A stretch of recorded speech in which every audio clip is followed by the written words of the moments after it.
बिस्मिल्लाहिर्रहमानिर्रहीम। अस्सलाम वालेकुम। सैयद याहिया हुसैनी आप तमाम देखने वालों की खिदमत में एक बार फिर हाजिर है। सबसे पहले आप तमाम लोगों की चाहत का, मोहब्बत का, खुलूस का बेहद शुक्रिया जो हमारे साथ कनेक्ट है, चैनल को सब्सक्राइब कर रहे हैं और अपनी राय का इजहार कर रहे हैं। आप सोच रहे होंगे कि आज मैं कहाँ हूँ और मेरे साथ जो शख्सियत इस वक्त स्क्रीन पर आपके सामने मौजूद है ये कौन है। तो सबसे पहले इनका तारुफ कराए देते हैं। पाकिस्तान में मार्केटिंग के हवाले से एक बड़ा नाम है, हुसैन मार्केटिंग नेटवर्क, ये नाम आपने सुना होगा।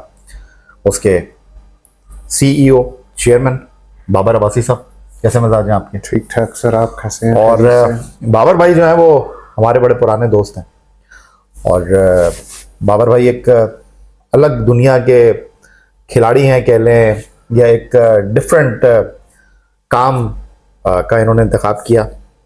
बट मार्केटिंग अगर हम बात करें तो किसी भी खेल में, किसी भी फील्ड में उसका बड़ा मरकज़ी नौइयत का काम रहा है।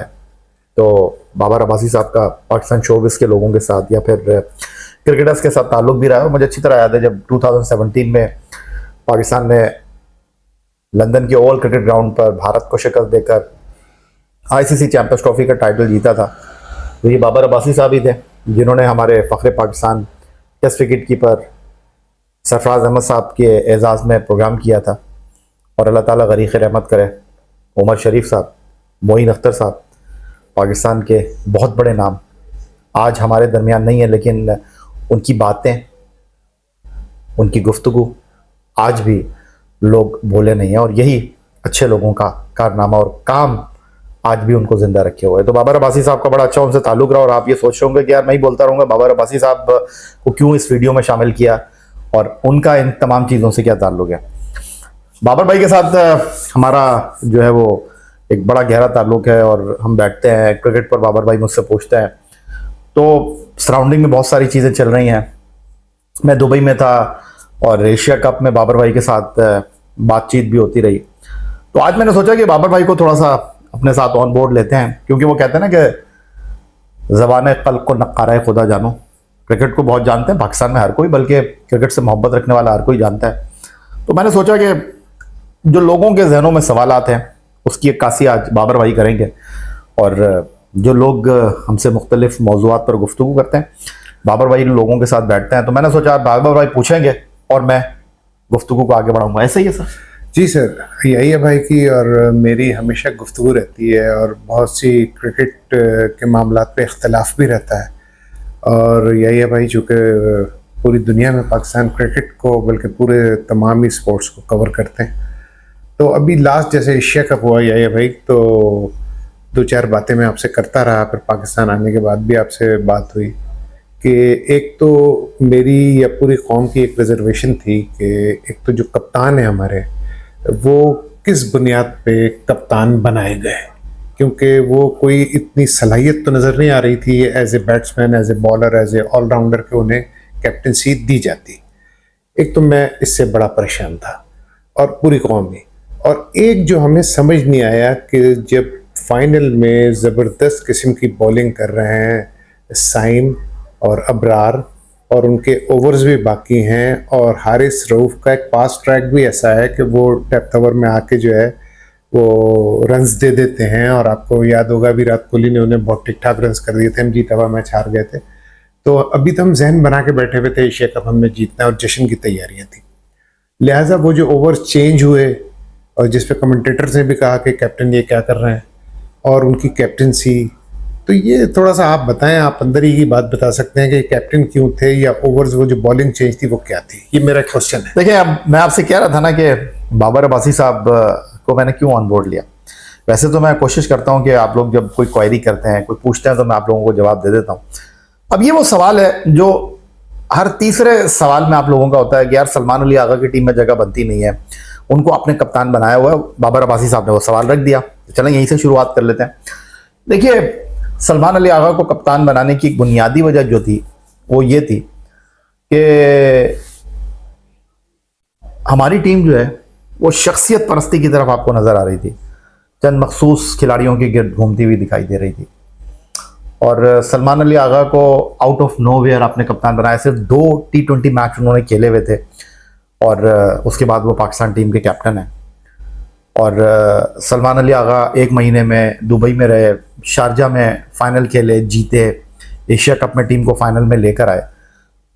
लेकिन आपको यहाँ थोड़ा सा स्पेस इसलिए देना पड़ेगा बाबर अब्बासी साहब कि एक आदमी से आप चाह रहे हैं कि वो सारे बॉक्सेस को टिक कर दे, आपको हर ट्रॉफी जिता दे।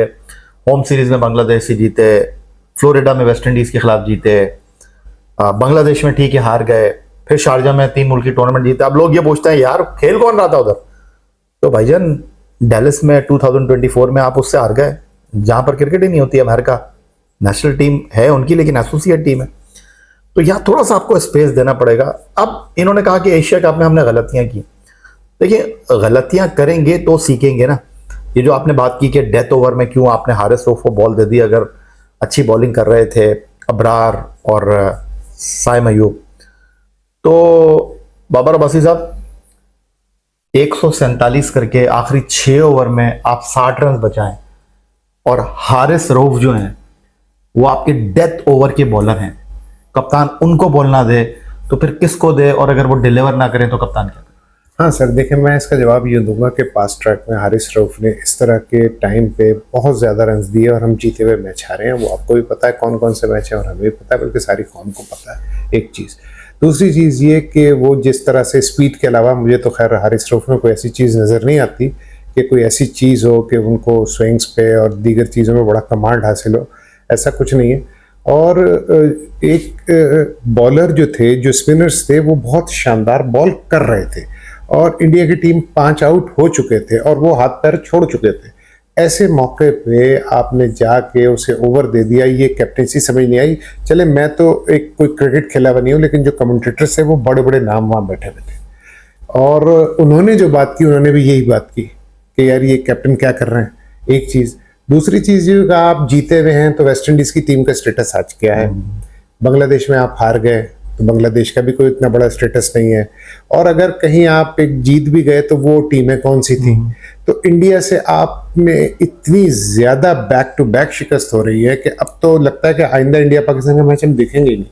और आप देखें कि हमारी नेशन का जो एक रोमांस है वो क्रिकेट है, एक जगह हो जाते हैं, बैठ जाते हैं। लेकिन अब मैंने ये देखा है कि शायद क्रिकेट भी उसी तरफ जा रही है जहां हमारी हॉकी चली गई। देखिए ये आप बहुत अरसे से मुझसे ये बात कर रहे हैं, लेकिन मैं आपसे यही कहता रहा हूँ और मैं देखने वालों को भी यही कहूंगा। देखिए जब 2 टीमें मैदान में उतरती हैं, एक जीतती है एक हारती है, और ठीक है एक जीतती है एक हारती है, लेकिन सर हम हारी, दूसरा जीत जाते हैं। अब तो इस बार 3 मैच हार गए, मैं बिल्कुल इस बात से इत्तेफाक करता हूँ। लेकिन वो जो 14 सितंबर का मैच था बाबर अब्बासी साहब, उसके बाद 21 सितंबर को जो मैच हुआ, 28 सितंबर को जो मैच हुआ, वो तगड़े मैच थे। ऐसा नहीं हुआ कि बिल्कुल आप बहुत साइडेड हार गए। लेकिन दूसरी जो मैं आपके सामने एक चीज रखना चाह रहा हूं, और इंतहाई अदब के साथ इस चीज को भी आप अंडरस्टैंड कीजिए कि काफी अरसे से इंडिया सिर्फ हमसे बायलैटरल सीरीज नहीं खेल रहा, सिर्फ और सिर्फ जो है वो टूर्नामेंट में, वो भी आईसीसी के टूर्नामेंट में, क्योंकि रेवेन्यू जनरेट होता है वहां खेलने के लिए आते हैं। T20 में गालिबन हम 17 मैच खेले हैं, और 17 में से 4 हम जीते हैं, 13 वो जीते हैं, और वो कह रहे हैं कोई मुकाबला ही नहीं है। वनडे में आप उठाकर देख लें, वनडे में हम यहाँ हैं, इंडिया यहाँ है। टेस्ट मैच में हम यहाँ हैं, इंडिया यहाँ है, क्योंकि बायलैटरल सीरीज खेलने, आखिरी बायलैटरल सीरीज हमारी 2012-13 में हुई है। वनडे सीरीज इंडिया को घर में ठोक कर आए, ठीक है। तो जब एक मैच होगा, वो बात आपकी अपनी जगह पर है, लेकिन ये कह देना कि दिल नहीं चाह रहा और क्रिकेट से दिल उचाट हो गया, मेरा ख्याल है ये एक मोहब्बत करने वाले की जज्बाती गुफ्तगू तो हो सकती है, लेकिन खेल कभी ख़त्म नहीं होगा, मोहब्बत कभी ख़त्म नहीं होगी, जुनून कभी एंड नहीं होगा। हाँ सर, ये बात हम हॉकी में भी किया करते थे, और एक दौर में हम क्रिकेट से ज़्यादा हॉकी देखा करते थे। लॉस एंजलिस ओलंपिक आपको याद होगा, वर्ल्ड कप आपको 94 का याद होगा, 90 का वर्ल्ड कप जो पाकिस्तान में हुआ वो याद होगा हॉकी का। तो बड़ा पैशन था है, लॉस एंजलिस में सुबह उठ के देखते थे, टाइमिंग का ऐसा फ़र्क था, लोग मैच देखते थे। अब मसला सारा ये है कि वो उस ज़माने में भी ये कहते थे, लेकिन आज हमें नहीं पता हॉकी का कैप्टन कौन है और हॉकी टीम के स्टार्स कौन है, ठीक है जी। और दूसरी चीज़ जो आपने कहा कि हम टेस्ट में यहाँ हैं और इंडिया वहाँ है और हम वनडे में यहाँ हैं, सर अगर अब आप, अच्छा है कि सीरीज़ नहीं खेल रहे हैं, अगर अब आपने सीरीज़ खेले तो क्लीन स्वीप करेंगे वो। एक तो हमारे यहाँ पॉलिटिक्स किस कदर क्रिकेट में पॉलिटिक्स है कि अच्छा, जो रिटायर प्लेयर होते हैं वो टीवी पे बैठ के ऐसे तबसरे दे रहे होते हैं जैसे ये कभी हारे ही नहीं है जिंदगी में। ठीक है ना, ये तो कभी मतलब इन्होंने तो हार ही नहीं देखी, जहांगीर खान थे, हारते ही नहीं थे, ऐसा कुछ नहीं है। असल चीज़ ये है सर कि अगर पॉलिटिक्स ख़त्म की जाए, मेरिट पे चीज़ें हों, पूरी कौम एक साथ जुड़ी होती है, लेकिन यहाँ पॉलिटिक्स चल रही होती है। तो मैं तो खैर आगा साहब के कप्तान बनने को आज तक समझ ही नहीं सका कि उन्हें कप्तान क्यों बना दिया गया। देखिए कप्तान, देखिए सर मैं आपको बताऊँ, अगर इमरान खान को ले वो कैप्टन, तो वो इंडिविजुअल एक बहुत बड़े स्टार थे, वसीम अकरम बहुत बड़े स्टार थे, वक़ार यूनुस बहुत बड़े स्टार थे, इंज़मामुल हक इंज़ी भाई बहुत ही बड़े स्टार थे, वो अपनी सेल्फ कैपेसिटी में भी तो बहुत जेन्युइन स्टार थे ना। तो अब आप सलमान आगा को आप कहाँ रेट करते हैं? As a bowler, as a batsman, या as a allrounder, as a wicket मैंने कीपर? जैसे आपको कहा कि सलमान अली आगा ने अपना पहला मैच जो है वो नवंबर-दिसंबर 2024 में खेला, ये अक्टूबर 2025 है, और लगभग कोई 3 से 4 सीरीज एज ए कैप्टन वो खेले हैं। और ये कह देना कि आप उनका मुवाजना वसीम अकरम, इमरान खान, इंज़मामुल हक, यूनुस खान से कर रहे हैं, पहले तो मुवाजना तो बनता सर नहीं है। ठीक है, मुवाजना तो यही है भाई, बिल्कुल नहीं कर रहे हैं, लेकिन ये कह रहे हैं कि जब आप ड्राइविंग सीट पे किसी को बताते हैं, जब कोई एयरक्राफ्ट को टेक ऑफ कराता है, तो फिर वो उसका कैप्टन होना जरूरी है। बिल्कुल, मैं आपकी ठीक है बात से ना? इत्तेफाक, मैं आपकी बात से देखें यहाँ पर मैं आपको, लेकिन आप रिजल्ट भी आप देखें कि रिजल्ट इतने बुरे नहीं। मैंने आपको अर्ज किया कि आप 2 टूर्नामेंट खेलें, दोनों के फाइनल, आप फाइनल में पहुंचे। और सलमान अली आगा, आपको पता है कि एशिया कप ले लें या ट्राई सीरीज ले लें, एक्सपेरिमेंट कर रहे थे, कोच उनके साथ नया आया है, और उसके बाद लोग बात करते हैं कि शान मसूद की, कि यार शान मसूद की टीम में जगह नहीं बनती। जो पिछला साइकिल है उसमें रिजवान के 900 रन है, 830 या 50 सऊद शकील के, और तीसरे नंबर पर शान मसूद के रन है। शान मसूद पहली सीरीज मोहम्मद हफीज के साथ खेले, दूसरी सीरीज जेसन गिलेस्पी के साथ खेले, तीसरी सीरीज आकिब जावेद के साथ खेले, अब वो अजहर महमूद के साथ खेल रहे हैं। आप तो इस एडवर्टाइजिंग की दुनिया के शहंशाह हैं, आप मुझे बताएं कि क्या इस तरह आप अगर टीम बदलते रहेंगे आप काम कर सकते हैं? हाँ, नहीं काम तो नहीं कर सकते, ये तो होता है, मैंने कहा ना ये पॉलिटिक्स ही है और क्या है। एक चीज़, दूसरी चीज़ ये कि एक तो हमारे यहाँ जो डोमेस्टिक में प्लेयर रन्स कर देता है ना, पहले तो ये देखना चाहिए कि अगर आप T20 खिला रहे हैं तो उसने जो रन्स किए हैं वो कहाँ किए हैं, T20 फॉर्मेट में किए हैं, वनडे में किए हैं, टेस्ट में किए हैं, तीनों फॉर्मेट बहुत अलग अलग है, एक चीज़। दूसरी चीज़ ये कि हमारी बाउंड्रीज ना यहाँ पे मेरे हिसाब से बड़ी छोटी होती हैं। जब आप इंटरनेशनल जाते हैं तो 10-20 गज का फर्क आ जाता है, तो आप देखें हमारा प्लेयर हिट मारता है और वो बाउंड्री पे कैच हो जाता है। तो ये चीज़ होनी चाहिए कि अगर इंटरनेशनल 80 की ये बाउंड्री है, 80-75 जो भी है, तो मैं समझता हूँ कि 10 गज बढ़ा के डोमेस्टिक सीजन होना चाहिए, ताकि पावर तो पता चले ना, प्लेयर को पता तो चले कि पावर क्या है। अब आपको अंदाजा हो जाना चाहिए कि बाबर अब्बासी साहब को मैंने क्यों इनवाइट किया, और आई थिंक मेरा ख्याल है कि बहुत हद तक उन्होंने उन बॉक्सर्स को टेक किया जो सवाल आपके जहनों में है, जो गुफ्तगू आप करना चाहते हैं, ख़ासतौर पर पाकिस्तान टीम की कप्तानी के हवाले से, और मैंने इनको मुतमईन करने की कोशिश की। मुतमईन हो ही नहीं, जैसे आप लोग मुतमईन नहीं होते, लेकिन बहरहाल मैं यही कहूँगा, सवाल करना आपका हक है, जिस तरह बाबर अब्बासी साहब ने किया, सोचना आपका हक है, लेकिन फैसले करना क्रिकेट बोर्ड का काम है। उन्होंने टेस्ट का कप्तान शान को बनाया है, T20 का कप्तान जो है वो आगा को बनाया है, और सुन रहे हैं कि वनडे का कप्तान भी नया कप्तान होगा। तो ये सारी चीज़ें चलती रहती हैं, लेकिन बहरहाल बहुत शुक्रिया आपका बाबर अब्बासी साहब। सर कुछ कहना चाह रहे हैं? बस मैं ये कहना चाहूँगा सर, एक चीज़ मुझे बिल्कुल समझ नहीं आई है, बड़ा क्रिटिसाइज किया गया बाबर आजम को।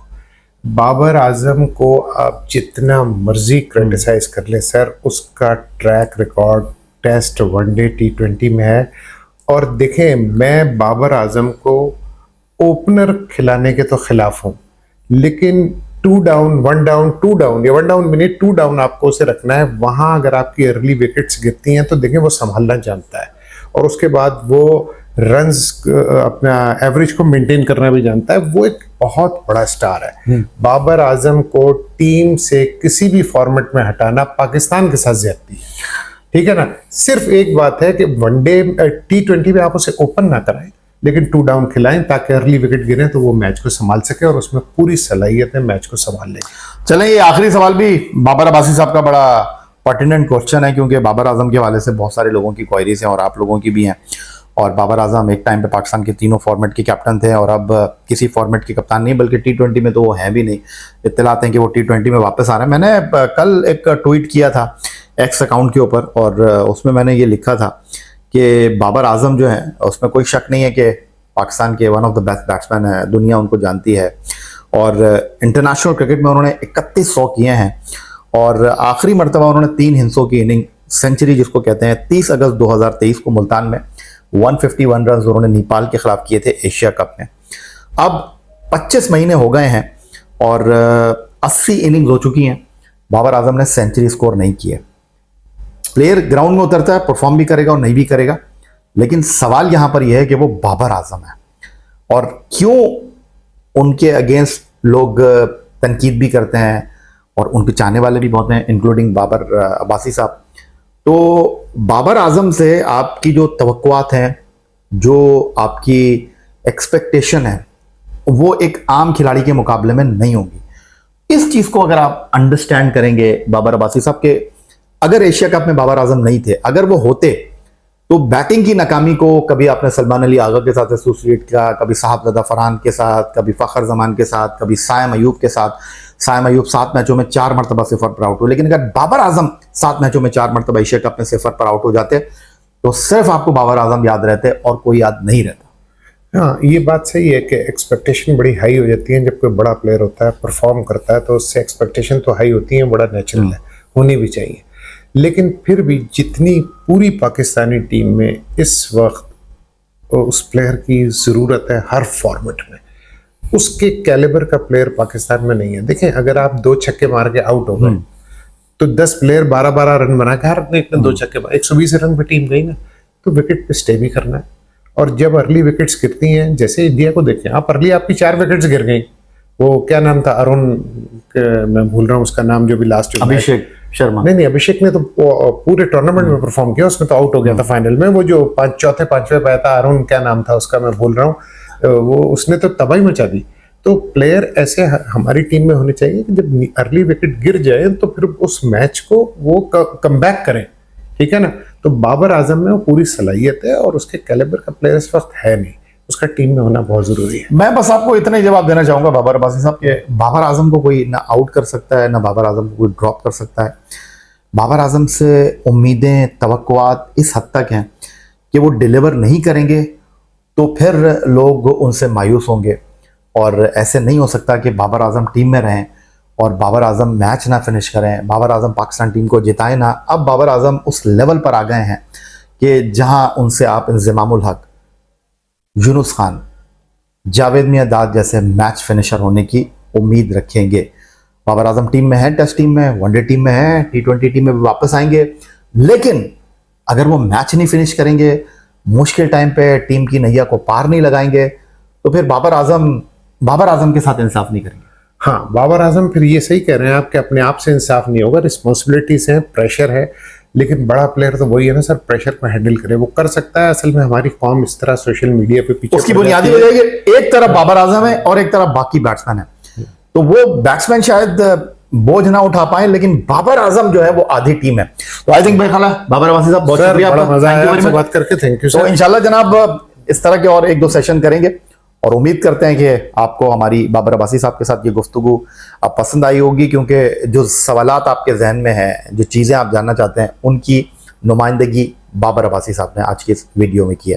तो आपसे चाहेंगे इजाज़त जनाब, अपना बहुत ख्याल रखिएगा और चैनल को सब्सक्राइब करना मत भूलिएगा। अल्लाह हाफ़िज़।